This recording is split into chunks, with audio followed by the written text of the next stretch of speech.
بسم اللہ الرحمن الرحیم۔ السلام علیکم ناظرین، پروگرام سجاد میر کے ساتھ میں ہوں آپ کا میزبان جواد باقر۔ ناظرین، آج چند خبریں ہیں جس میں تو سب سے پہلے مقبوضہ کشمیر کی اگر بات کی جائے، اس خطے کی بات کی جائے جس کو پاکستان اور ہم سب اپنی شہرت قرار دیتے ہیں۔ قائد اعظم محمد علی جناح نے کہا تھا وہاں پر 27 اکتوبر 1947 کو بھارت نے جہاں پر فوج کشی کر دی اور اس پر اپنا جو قبضہ کر لیا، اپنا تسلط جما لیا، اس کے بعد 80 لاکھ فوج کو 5 اگست 2019 کو پوری طرح سے اپنے محاصرے میں لے لیا، لاک ڈاؤن لگا دیا گیا، کرفیو لگا دیا گیا، اور اب تک وہی بدترین حالات ہیں۔ جو بھی کشمیری باہر نکلتا ہے اس پر یا تو تشدد کیا جاتا ہے یا سرچ آپریشن کی آڑ لیتے ہوئے مودی کی پالیسی بن چکی ہے کہ اوچھے اور گھنونے ہتھ کنڈے سے وہ باز نہیں آ رہا۔ 80 لاکھ جو مسلمان کشمیری وہاں پر آباد ہیں ان پر 8 سے 9 لاکھ فوج تعینات کر دی گئی ہے، چھونی بنا دی گئی ہے، پاکستان دنیا کی سب سے بڑی چھونی بنا دی گئی ہے کشمیر کو، جہاں پر آج جو ہے 27 اکتوبر 1947 کے وہ پیش نظر اس اقدام کو دیکھتے ہوئے کشمیری کیا بلکہ پورے پاکستان میں اور دنیا بھر میں جہاں جہاں بھی کشمیری آباد ہیں، پاکستان میں بھی اسپیشلی یہ دن منایا گیا، کشمیر میں بھی یہ دن منایا گیا ہے۔ اس پر ہم بات کریں گے آج، اور اس کے بعد ایک اور بہت افسوسناک آج واقعہ پیش آیا ہے، پہلے کراچی، پھر اس کے بعد کوئٹہ، اور اس کے بعد اب پشاور جو کہ پھولوں کا شہر کہا جاتا تھا، آج وہاں پر پھر سے ایک دفعہ جامعہ پہ مسجد کے قریب جو ملحقہ اس کی دیوار تھی وہاں پر دھماکہ ہوا ہے۔ دھماکے میں 8 افراد اب تک کی جو اطلاعات ہیں اس میں وہ جاں بحق ہو چکے ہیں، کچھ کی حالت افسوسناک بتائی جا رہی ہے۔ یہ بڑا افسوسناک واقعہ کہ دہشت گردی کی ایک دفعہ سے پھر لہر ہے وہ پاکستان میں اٹھنے لگ پڑی ہے، جبکہ پہلے بھی بتا چکے ہیں کہ 70,000 جانیں دی ہیں یہ دہشت گردوں جو ملک دشمن عناصر ہیں ان کے خلاف لڑتے لڑتے، اور اس کو دبایا ہے۔ اب خیر باتیں کچھ اور اس طرح سے ہیں کہ آخرکار کب تک ہم اسی طرح ریلیاں، جلسے، جلوس، احتجاج کرتے رہیں گے، احتجاج ریکارڈ کرواتے رہیں گے، کشمیریوں کے حق میں فلک شگاف نعرے بلند کرتے رہیں گے، یا کہ کچھ جو عملی اقدامات کی طرف بھی جانا ہوگا۔ عملی اقدامات میں کیا کرنا ہوگا جہاں پر عالمی برادری کا ضمیر بھی ہم جھنجھوڑ سکیں، اور دہشت گردی کے حوالے سے بھی بات کریں کہ یہ دہشت گردی کی جو ایک نئی لہر پاکستان میں اٹھ رہی ہے اس پر کیسے قابو پایا جا سکتا ہے، اور اس کے پیچھے کون سے محرکات، کون سے عناصر ہو سکتے ہیں، اور انٹرنیشنل اسٹیبلشمنٹ اس معاملے میں کہاں کھڑی ہوتی ہے۔ اس پر آج ہم گفتگو کریں گے۔ ہمارے ساتھ اسٹوڈیو میں موجود ہیں پاکستان کے نامور دانشور، کالم نگار اور تجزیہ کار سجاد میر صاحب۔ سجاد میر صاحب وارم ویلکم کرتے ہیں۔ سجاد میر صاحب، پشاور سے شروع کرنا چاہ رہا تھا مگر کشمیر اس سے بھی بڑا ایک ہے معاملہ ہے، یوم سیاہ کے طور پر مناتے ہیں، کیا دیکھتے ہیں کب تک آخر اسی طرح سے یہ نظام چلتا رہے گا، اور عالمی برادری کا ضمیر کیسے جھنجھوڑ سکتے ہیں؟ اس سے اس بات کا پتہ چلتا ہے کہ جب پاکستان بنا تھا کشمیر کا مسئلہ اسی وقت پیدا ہو گیا تھا، یعنی کہ آج کی بات نہیں، کل کی بات نہیں، اسی دن کی بات ہے۔ سب سے پہلے یہی ہوا کہ کشمیر کے راجہ نے جس طرح اپنا الحاق کیا، اچھا اس سے پہلے جو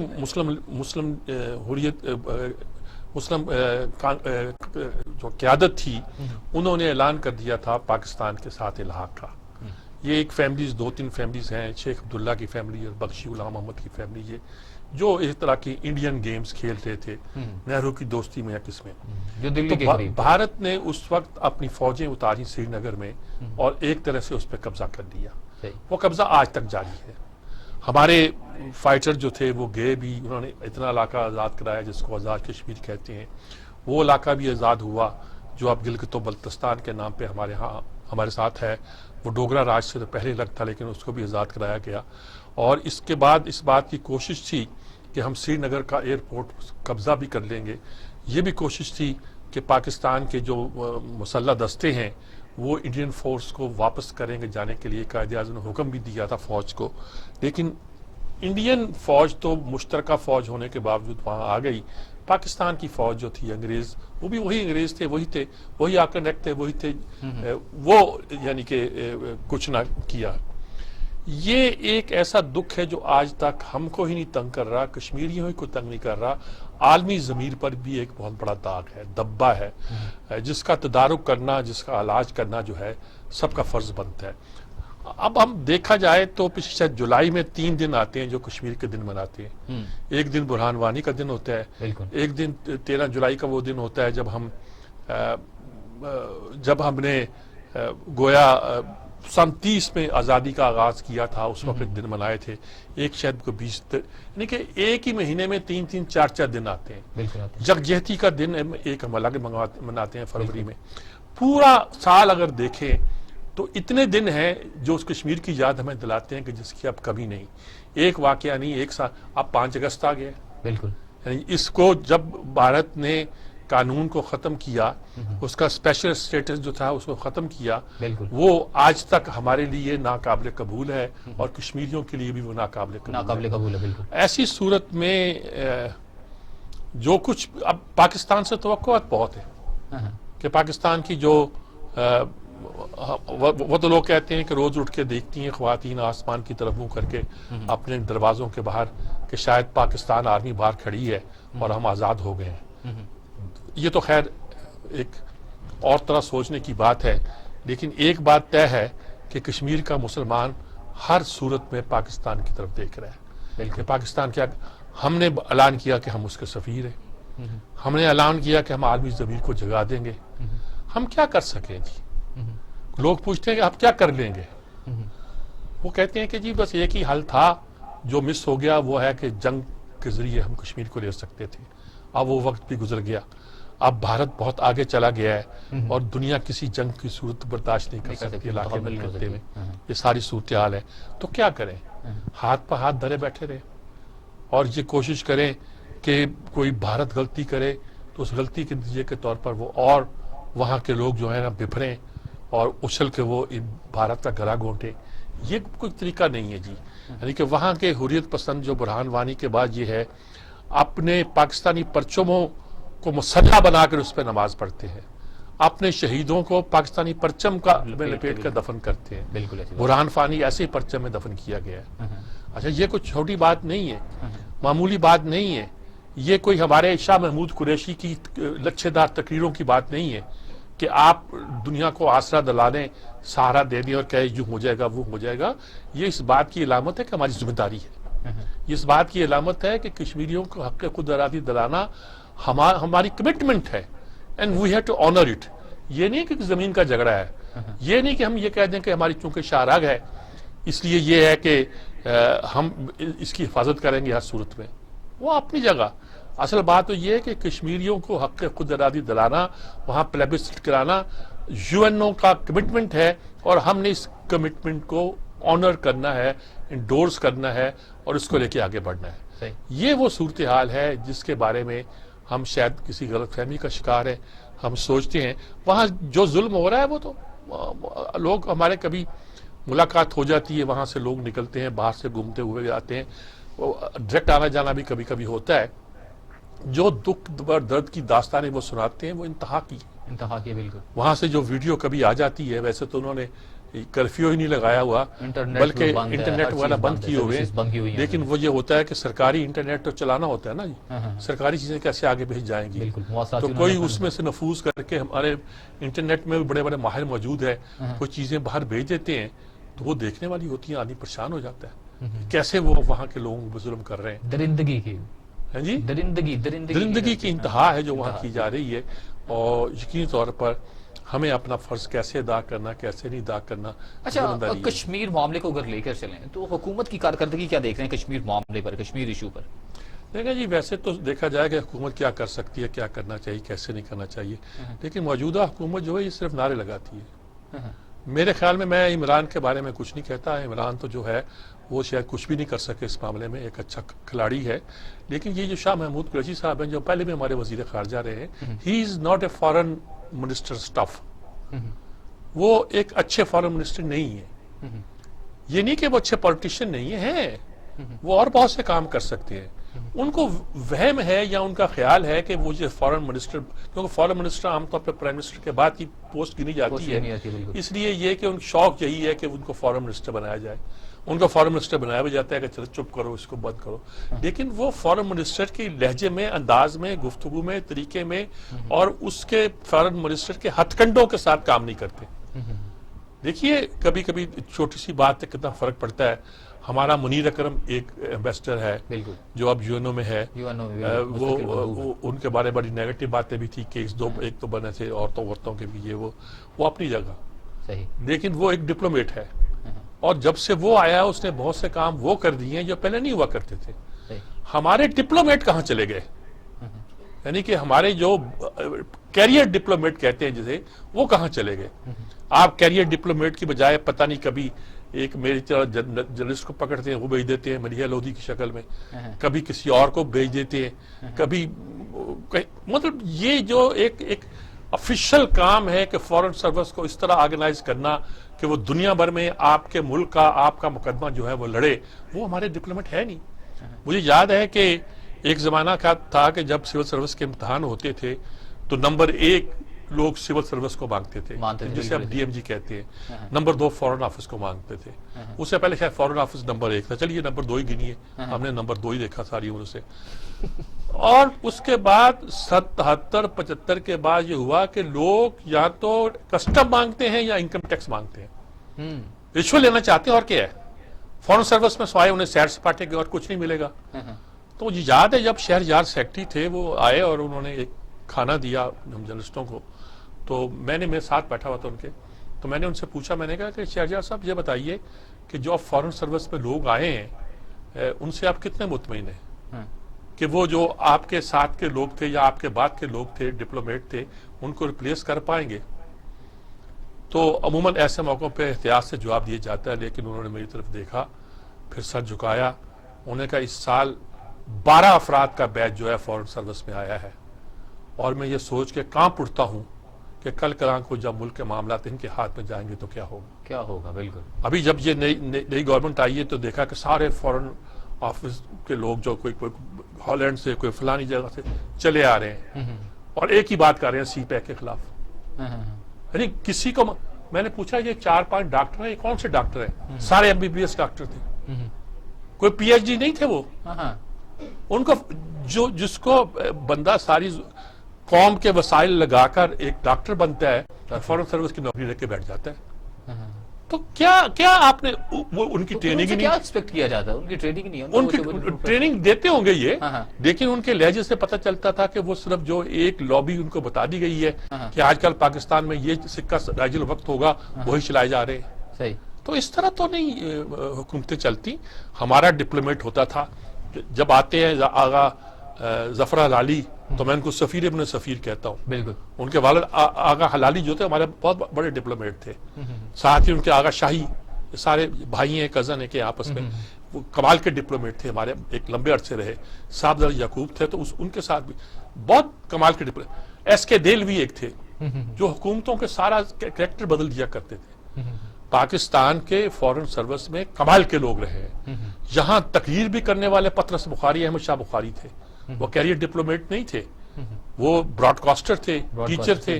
لیکن جب ان کو اس کام کے لیے بھیجا گیا تھا تو ان کی تقریر سن کے ٹیونس میں انہوں نے تقریر کی تھی, عرب کے لوگ رونے لگے. ایسا لگتا تھا کہ ہی اسپیک لائک اس. جب اس نے کہا کہ کیا finest is the hardest cut of all, جو شیکسپیئر کا مشہور فقرہ, ہارڈسٹ نہیں کچھ اور ہے. امریکیوں نے کہا غلط انگریزی بول رہا ہے, انہوں نے کہا میں غلط نہیں بول رہا اور تم نے سمجھ رہے یہ شیکسپیئر ہے. Most unkindest cut of all is the most unkindest cut of all, most بھی ایسٹ بھی. انہوں نے کہا غلط انگریزی بول رہا, انہوں نے کہا شیکسپیئر بول رہا, میں نہیں بول رہا. ایسے لوگ تھے جو تقریر کرتے ہوئے برطانیہ کے وزیر خارجہ کو یہ کہتے تھے کہ آج برطانیہ کے وزیر اعظم نے ہماری مشترکہ محبوبہ کی توہین کی ہے اور ہماری یہ مشترکہ محبوبہ انگلش لینگویج ہے. انگریز کو کہنا کہ تو نے انگریزی زبان کی توہین کی چھوٹی بات ہوتی تھی. ایسے سے لوگ ہمارے ہاں رہے ہیں. ہماری تقریریں, بھٹو بہت اچھا فارن منسٹر تھا. بہت سے لوگ ہیں جنہوں نے نام کمایا, جنہوں نے وزیر خارجہ کے طور پہ بھی نام کمایا. باقی چلانے والا, گزارا کرنے والے سب لوگ موجود ہوتے ہیں, لیکن گزارا کرنے والا بھی تو آدمی رکھے نا آپ. یوں چلے گئے, یوں چلے گئے, ماسکو آ گئے, ترکی آ گئے, وہاں سے بھائی کیا کر رہے ہو تم؟ کوئی پلان کرو. دنیا بھر کے ملکوں میں پاکستان کا جو مقدمہ ہے وہ وہاں پیش کیا جائے. ہمارے سفیر جو ہیں ایسے ہوں, یہ نہیں رشوت دے کے سفیر کوئی زلفی بخاری ٹائپ کے سفیر بنا دیے جائیں. ہاں یہ زلفی بخاریوں کا میں تھوڑا سا آگے بڑھنا چاہتا ہوں. امریکہ اور بھارت کے درمیان ایک سیٹلائٹ کا جدید ٹیکنالوجی کا معاہدہ ہونا چاہتے ہیں جہاں پر پاکستان کو اپنے تحفظات ہیں. کیا دیکھ رہے ہیں خطے کا تباہ کرنے پر بھارت لگا ہوا ہے اور مودی اونچے اونچے ہتھ کنڈوں پر اترا ہوا ہے. بھارت تو لگا ہوا ہے, لیکن یہ کہنا بھی غلط نہیں ہوگا کہ ٹرمپ اور مودی ایک ہے. وہ بھی آدھا نازی ہے, یہ بھی آدھا نازی ہے. لیکن اس کے ساتھ دوسری بات جو ہو گئی ہے کہ ہمارے کیپٹل سوسائٹی میں بھی جو ہماری مغرب کی دنیا ہے اس کے لیے بھی انڈیا بہت چہیتا ہے، اور اب ان کو ڈر پڑ گیا، وہ کھڑا کرنا چاہتے ہیں انڈیا کو چین کے خلاف، انڈیا، جاپان اور آسٹریلیا اور جاپان ذرا سمجھدار قسم کے ملک ہیں، وہ سوچ سمجھ کے قدم اٹھاتے ہیں. صحیح. انڈیا ابھی نیا جوان ہوا ہے، وہ اس بات کی کوشش کرتا ہے کہ اس سلسلے میں اپنا پوائنٹ آف ویو جو ہے نا وہ ذرا ایک سخت طریقے سے پیش کرنے کی کوشش کرے. مار کھا لی اس نے. صحیح. اب امریکہ کے پاس گیا، اب ان سے یہ فیسلٹی لے رہا ہے کہ ہماری جو سیٹلائٹ سروس ہے اس سے آپ فائدہ اٹھا سکتے ہیں. صحیح. تو اس سے کیا کریں گے آپ؟ اچھا، اسی پر مزید گفتگو کرتے ہیں. ایئر مارشل ریٹائرڈ شاہد لطیف صاحب ہمارے ساتھ ٹیلی فون لائن پر موجود ہیں. جی ایئر مارشل صاحب کیسے ہیں آپ؟ ٹھیک ہیں؟ آپ اپنی گپے لگا رہے ہیں کہ مجھ سے بیپر لینا ہے آپ نے. جی ہولڈ کر کے آپ اپنی گپوں میں شامل ہوئے ہیں. بیپر لینا ہے تو اسٹریٹ بیپر لیا کریں. اچھا، thank you very much, thank you very much جی، تھینک یو ویری مچ. اب کیا کروں میں بات ان سے؟ صحیح. اچھا چلیں، اچھا تھوڑا سی گفتگو آگے بڑھاتے ہیں. پشاور کا ایک بڑا افسوسناک واقعہ ہوا ہے جہاں پر مدرسے کے ساتھ، مسجد کے ساتھ ملحقہ مدرسہ تھا، اس میں 8 افراد جاں بحق ہو گئے. کیا دیکھ رہے ہیں کہ یہ بھارت کی طرف سے فاسٹ فلیگ آپریشن تو ایک دفعہ پھر نہیں پنپتا؟ دیکھیں یہ جو ساری صورتحال ہے، یعنی کہ خیال تھا کہ یہ تھریٹ ایک طرح کی ایک دھمکی تھی کہ کوئٹے میں بھی ہو سکتا ہے، پشاور میں ہو سکتا ہے، لیکن اس کا یہ خیال تھا کہ یہ جو کوئٹے میں یا پشاور میں ہوگا اس کے نتیجے کے طور پر یہ جو ہمارے جلسے ہو رہے ہیں اس پر اثر ڈالنے کے لیے ہوگا. تو اس کو کسی نے مانا نہیں، اس کے ہٹ کر یہ واقعات ہونے شروع ہو گئے ہیں. اب یہ جو پشاور میں ہوا ہے، صبح کے وقت ہوا ہے، وہاں مشکات شریف کا درس دیا جا رہا تھا. مشکات شریف کا درس دینے کا مطلب یہ ہے کہ کوئی شیخ الحدیث ہوں گے، کچھ جو دورہ حدیث کرا رہے ہوں گے. مشکات شریف تو ہماری سیاستہ کی کتابوں کا نچوڑ ہے نا جی، جو پڑھایا بھی جاتا ہے. اس کو درس دے رہے تھے، درس دینے والے تھے کہ 1000 لوگ بیٹھے طلبہ سن رہے تھے. وہاں یہ بھی حالت ہے. ہمارے دوست میجر عامر جو ہیں، ان کے بھائی طاہر اور والد صاحب ان کے جو تھے پہلے مرحوم، وہ جب درس دیا کرتے تھے تو کھیتوں میں بیٹھ کے دور دور تک لوگ سنا کرتے تھے. بالکل. اور ان کے درس کے وقت لوگ آتے ہیں اور جس جگہ ہوتی ہے گھروں میں، تو وہاں دین کی تعلیم کا اتنا معیار ہے کہ ایک پورے حال میں کوئی 1000 لوگ جو تھے وہ لیٹے ہوئے یہ ساری گفتگو جو سن رہے ہیں بیٹھے ہوئے. وہاں بڑے طریقے سے اب وہاں کی پولیس بھی کہتی ہے کہ کسی نے بم جو ہے نا وہاں انسٹال کیا، رکھا، یا جو بھی کیا، جس کو جو بھی کہا جائے. اور نتیجے کے طور پر وہ یہ ہوا کہ وہاں وہ ایک تھیلا رکھا یا جو بھی تھا، یا ایک اسٹوڈنٹ آتا ہے اپنا بوریا بستر لے کر، وہ رکھا، اور اسی جگہ پہ رکھا کہ جس کے دھماکے سے یعنی کہ ظاہر ہے 7-8 لوگ شہید ہوئے ہیں اور 50-55 جو ہے ہاسپٹل میں پڑے ہوئے ہیں، اور اس کے اثرات بھی یہاں بہت پڑ رہے ہیں. تو یہ دو دھماکے ہیں، یہ ہم نے دہشت گردی کے خلاف جنگ کہا تھا، جیت لی ہے. ہم نے رد الفساد بھی کیا، ضرب عزم کیا، سب کچھ کیا. ہم نے افغانستان میں امن بھی کرایا. ہم نے یہ بھی کہا کہ ہم، تو یہ کیا بھارت اب بھی افغان کو یوز کر رہا ہے؟ پاکستان بھارت یوز کر رہا ہے یا کیا کر رہا ہے، یا یہاں ہمارے لوگ ہی یوز ہو رہے ہیں کسی کے، یہ میں ابھی کچھ نہیں کہتا. لیکن یہ میں کہتا ہوں کہ ہم ابھی ولنریبل ہیں. ہم ہمیں اب بھی ہٹ کیا جا سکتا ہے اور ہم پر اثر ڈالا جا سکتا ہے. اور وہی ہو رہا ہے کہ وہ وہاں اس کے اثرات جو ہیں وہ اب ایک مدرسے کو ہٹ ہی نہیں کیا، وہاں نقصان بھی ہوا.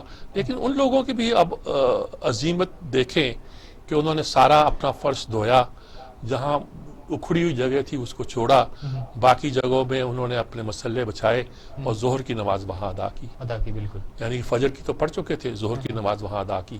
اور دیکھیے یہ درسگاہیں ہیں ہماری، ان درسگاہوں کو ہم نے دہشت گردی کے اڈے بنا رکھا تھا، کہہ رکھا تھا. اس زمانے میں کہا کرتا تھا کہ آپ کہتے ہو کہ یہ دہشت گرد مدرسوں میں پیدا ہوتے ہیں. کچھ مدرسوں نے کیا ہے، وہ جو CIA نے ہمارے بارڈر پہ کھولے تھے جن سے طالبان کا کچھ ہوا ہوگا، کچھ مدرسوں نے کیا، لیکن اوورآل یہ مدرسے جو تھے دہشت گردی کی درسگاہیں نہیں تھی. تو پھر خان صاحب کے بیان کو کس طرح دیکھتے ہیں؟ انہوں نے تو پھر ایک دفعہ مودی کو آفر کر دیا، بھارت کو آفر کر دیا. ان کی آفر کا کیا مطلب ہے؟ انہوں نے کہا جی ہم پیشکش تو نہیں کی. انہوں نے کہا کہ بھی ہم تو وہ تو کوشش کی تھی ان سے، لیکن پتہ چلا کہ ان سے بات چیت نہیں ہو سکتی. ہم نے دوبارہ اس کو اب بھی ہم ان سے توقع رکھتے ہیں کہ وہ بات چیت کے لیے آگے آئیں گے، کس کے علاوہ کوئی چارہ کار نہیں ہے. صحیح. لیکن وہ چارہ کار نہ ہونا اور بات ہے، اور اس چیز کا وہاں چلنا پیدا ہونا یہ دوسری شکل ہے. اس وقت یقینی طور پر وہاں لوگ جو ہیں وہ پریشان بھی ہیں، اور ان کے لیے یہ صورتحال ہے، کٹھن بھی ہے. اب دیکھیے آپ نے جنگ لڑی، اور جنگ کے نتیجے کے طور پر آپ نے بے تحاشا جانیں بھی دی اپنے سپاہیوں کی دی اور عوام گئی. سویلین کی Civilian بھی جانیں دی، اور اس پہ بیش تماشا خرچ بھی کیا آپ نے. لیکن اب بھی شمالی وزیرستان میں ہمارے چلتے ہوئی فوجی کارواں پہ حملہ ہو جاتا ہے، 20 لوگ مارے جاتے ہیں. بلوچستان میں مارے گئے، وہاں مارے گئے. اب اس پہ یہ کہنا تو بہت آسان ہے کہ یہ ساری جو اپوزیشن ہے اس کا ایجنڈا وہی ہے، اس کی بات چیت وہی ہے جو کہ ہمارے دشمن کی ہے. نہیں بھائی، آپ سمجھ لیں کہ اگر آپ کی اپوزیشن جو ہے وہ بات کر رہی ہے جو ملک کے مفاد میں نہیں ہے، تو آپ نے ان کو آن بورڈ لینا ہے. صحیح. آپ نے اگر آپ سیم پیج پر حکومت کے ساتھ بھی ہیں، یعنی اگر میں سیدھا ان سے کروں تو اپنی جانیں ہتھیلی پر آ کے لڑ رہے ہیں، تو آپ کو یہ بھی معلوم ہونا چاہیے کہ آپ کو اپوزیشن کے ساتھ بھی آن بورڈ ہونا ہے. صحیح. اس پہ بھی سیم پیج پہ رہنا ہے تاکہ ملک کے حالات جو ہیں وہ نارمل صورتحال میں آگے بڑھیں. ٹھیک ہے، ہمیں بریک پر جانا ہے. بریک سے جب لوٹ کر آئیں گے تو کچھ مہنگائی پر بات کریں گے، جہاں پر وزراء پھٹ پڑے ہیں. انہوں نے کہا کہ یہ مہنگائی کی وجہ جو یہ تمام مسائل کے حل میں بیوروکریسی بڑی ایک رکاوٹ بن گئی ہے. اس پر گفتگو کریں گے. ٹیک اے بریک.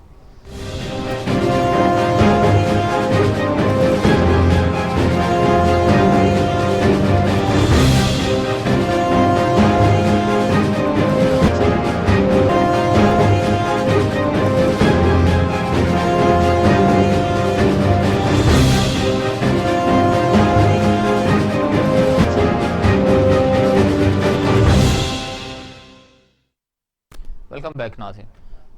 بریک پر جانے سے پہلے بات چل رہی تھی مہنگائی کی، کچھ مہنگائی کا چھوڑ کے گئے تھے کوشچن کی، مہنگائی پر گفتگو کریں گے. میر صاحب، وفاقی کابینہ کا اجلاس ہوتا ہے، وزراء پھٹ پڑتے ہیں، کہتے ہیں جی مسائل کے حل میں بیوروکریسی جو ہے رکاوٹ. آپ کیا دیکھتے ہیں کہ حکومت آخرکار کب ان اپنے پاؤں پر کھڑی ہو جائے گی جب یہ بوجھ اٹھا لے گی؟ اسی طرح دوسروں پر کبھی ذخیرہ اندوزوں پر ڈال دیتی ہے، کبھی مافیا پہ ڈال دیتی ہے. اب یہ تو کوئی بات نہیں کہ بیوروکریسی کس کے انڈر کام کرتی ہے. ویسے دیکھا جائے تو فیصل واڈا نے تو ٹھیک نہیں کرنا. انہیں شکایت کی ہے بیوروکریسی کی، یہ ہمیں کرنے نہیں دیتی. اب دستہ تو بتائیں نا، طریقہ تو بتائیں کہ کس طرح آپ. ہمارے ساتھ معاشات شاہد صدیقی صاحب ٹیلیفون. شاہد صدیقی صاحب ہمارے دوست جی بڑے ماشاءاللہ وہ ہمارے ساتھ موجود ہیں، تو پھر وہ انہی سے پوچھتے ہیں. السلام علیکم شاہد صدیقی صاحب. جناب وعلیکم السلام ورحمۃ اللہ. کیسے ہیں آپ؟ ٹھیک ہے، خیریت سے ہیں؟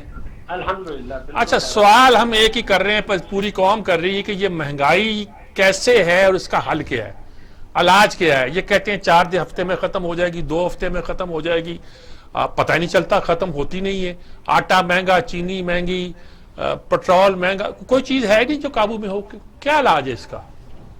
دیکھیے علاج تو ہے لیکن وہ کرنا نہیں چاہتے ہیں. یہ جو بات کر رہے ہیں ایکچولی جو کچھ ذخیرہ اندوزی اور منافع خوری وغیرہ سے جو ٹیمپریری اضافہ ہوا تھا، جب یہ کہتے ہیں کہ ہم نوٹس لے رہے ہیں تو اس مہنگائی کو کمی کرنے کی بات ہوتی ہے. جیسے کہ چینی کے دام کچھ بڑھ گئے اچانک، یا سبزیوں کے بڑھ گئے یا فروٹ کے بڑھ گئے. اصل جو بنیادی وجہ ہے پاکستان میں وہ حکومت کو بھی پتہ ہے، حکومت کے مشیروں کو بھی پتہ ہے، لیکن وہ اس کی بات کرنا نہیں چاہتے کیونکہ اس کو کم کرنے کا ان کا کوئی ارادہ نہیں ہے.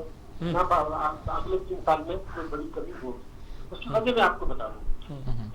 اب جو یہ میں فگر آپ کو دے رہا ہوں اسٹیٹ بینک کے ہیں، اس حکومت کے آنے کے بعد انہوں نے جو اعداد و شمار دیے ہیں اس میں 2016, 17, 18 3 سال پاکستان میں جب مہنگائی تھی وہ 4.1% ہوتا لگاتار 3 سال تک. اس وقت جو ہے یہ 9% ہے. تو اگر اس کی وجوہات اگر میں بتا دوں تو اس کو دور کریں گے وہ علاج ہے. پہلی بات یہ تھی کہ پرائم منسٹر کے بعد بھی انہوں نے کہا تھا کہ حل اٹھانے کے بعد کہ ہم عدل پر مبنی ٹیکس پالیسی 100 دن کے اندر لے کر آ جائیں گے. اب وہ ان کی جو کابینہ وہی تیار نہیں ہے تو پارلیمنٹ تو بہت بات کی چیز ہے. اچھا، اگر 5,000 ارب روپے آپ کم وصول کر رہے ہیں، معیشت کو دستاویزی نہیں بنا رہے، اور یہ جو نقصان ہو رہا ہے اس کو عوام پہ GST ڈال دیتے ہیں، بجلی کے نرخ بڑھا دیتے ہیں، پیٹرول کے نرخ بڑھا دیتے ہیں، گیس کے نرخ بڑھا دیتے ہیں، پیٹرولیم لیوی کو آسمان پہ لے جاتے ہیں اور عوام پہ نئے بوجھ ڈالتے ہیں. سب سے بڑی وجہ تو ہے ٹیکسوں کا غیر منصفانہ ظالمانہ نظام، اور اس کو 100% انہوں نے 20 سالوں کے اندر کرنے کا کہا تھا.